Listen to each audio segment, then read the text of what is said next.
शिवम हमारी क्लास का एक ऐसा स्टूडेंट था जो कि पढ़ाई करे बिना ही हर एग्जाम में टॉप कर देता। अब आपको भी लग रहा होगा कि ऐसा हो सकता है कि बिना पढ़ाई के टॉप किया जाए। तो पहले एक बार शिवम के बारे में सुनो। शिवम को पढ़ने में इंटरेस्ट बिल्कुल भी नहीं था, लेकिन ये बाकी स्टूडेंट से स्मार्ट था।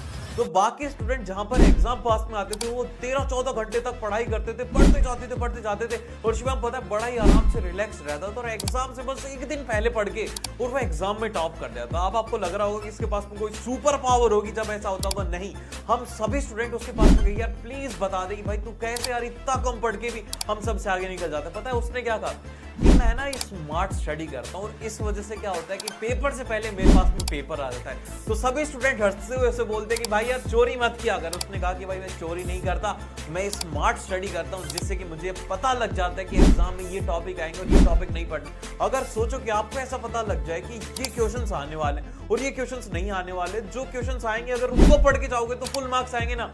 तो ये सीखना आपके लिए बहुत ज्यादा जरूरी है। सो इसके लिए इस वीडियो को एंड तक जरूर से देखना।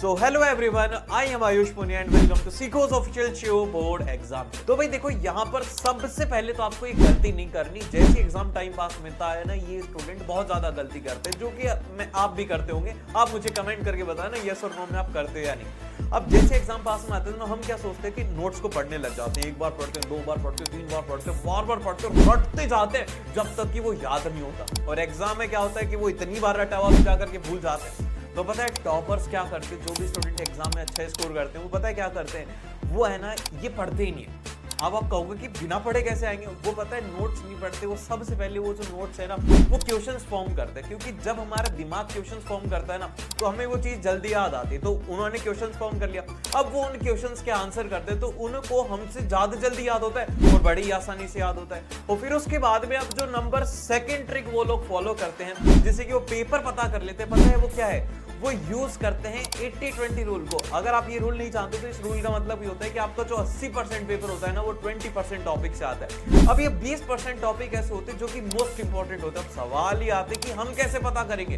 तो इसको पता करने के 2 तरीके होते हैं। सबसे पहला तरीका ये होता है कि आप ना पिछले 5 साल के प्रीवियस ईयर के पेपर उठाओ और उनको अच्छे से पढ़ो और उसमें से टॉपिक निकालो। ये बहुत ज्यादा टाइम कंज्यूमिंग है ना। दूसरा मेथड इससे आसान है। ये मेथड है, यहाँ पर एआई का यूज करना स्टार्ट करो। चैट जीपीटी के ऊपर जाओ और बोलो कि भाई मैं बैंक एग्जाम की तैयारी कर रहा हूँ, मुझे मैथ्स के मोस्ट इंपॉर्टेंट टॉपिक्स दो। तो अब आपको वो इंपॉर्टेंट टॉपिक दे देगा। और फिर उसके बाद में अब आप बोलो कि इस चैप्टर के इंपॉर्टेंट टॉपिक दे दो, तो उस चैप्टर के आपके पास इंपॉर्टेंट टॉपिक आ जाएंगे। तो अब आपको पूरा सिलेबस पढ़ने की बजाय उन इंपॉर्टेंट टॉपिक्स को पढ़ना है। और अब आती है नंबर 3 ट्रिक, जिसमें कि अब आपको पहले एग्जाम को स्टडी करना होगा। अब आपको सबसे पहले ये देखना होगा कि एग्जाम में कैसे क्वेश्चंस आते हैं, कि लॉन्ग आंसर कौन से आते हैं, शॉर्ट आंसर कितने आते हैं, एमसीक्यू कितने आते हैं। सबसे पहले आपको एक पूरा का पूरा उसका ब्लूप्रिंट तैयार करना होगा कि आखिरकार क्वेश्चंस कैसे पूछे जाते हैं। क्योंकि अधिकतर स्टूडेंट क्या करते हैं कि वो बस पढ़ाई करते रहते हैं। कुछ ऐसे चैप्टर होते हैं जिनसे कि सबसे ज्यादा क्वेश्चन आता है, कुछ ऐसे चैप्टर होते हैं जिनसे कम क्वेश्चन आते हैं। तो अब एग्जाम टाइम में आपको क्या करना होगा, एग्जाम टाइम में सबसे पहले आपको उन चैप्टर्स को खत्म करना होगा जिनके की हाई वेटेज हो, हाई मार्क्स हो, जो कि एग्जाम में बार बार पूछे जाते हो। तो वो आपको सबसे पहले करने होंगे। तो ये टॉपर्स करते हो। और उसी के साथ में एक और आप लोगों को गोल्डन टिप दे रहा हूं कि जब भी एग्जाम टाइम पास में होना, तो आपको ये जरूर करना चाहिए, इससे आप एग्जाम में कभी भी नहीं भूलेंगे। आपको क्या करना है कि आपने जैसे कि मान लो कि आज 3 चैप्टर पढ़े हैं अलग अलग सब्जेक्ट के, तो आपको क्या करना है, एक प्लेन पेपर लेना है और एक पेन लेना है। अब आपको उसमें लिखते हुए जाना है कि कौन सी चीज आपको याद हुई, कौन सी चीज आपको याद नहीं हुई। तो ये आपको उसमें लिखते हुए जाना है। अब इससे होगा कि जैसे कि हम एग्जाम में बैठ के सोचते हैं ना कि यार इसके बाद क्या आएगा, तो ये प्रैक्टिस हम घर से करने लग जाएंगे ना, तो हमारा एग्जाम का डर खत्म हो जाएगा और एग्जाम में हम भूलेंगे नहीं। और ये वीडियो कैसा लगा मुझे फीडबैक में जरूर से बताना और मिलते हैं आपसे नेक्स्ट वीडियो में। All the best.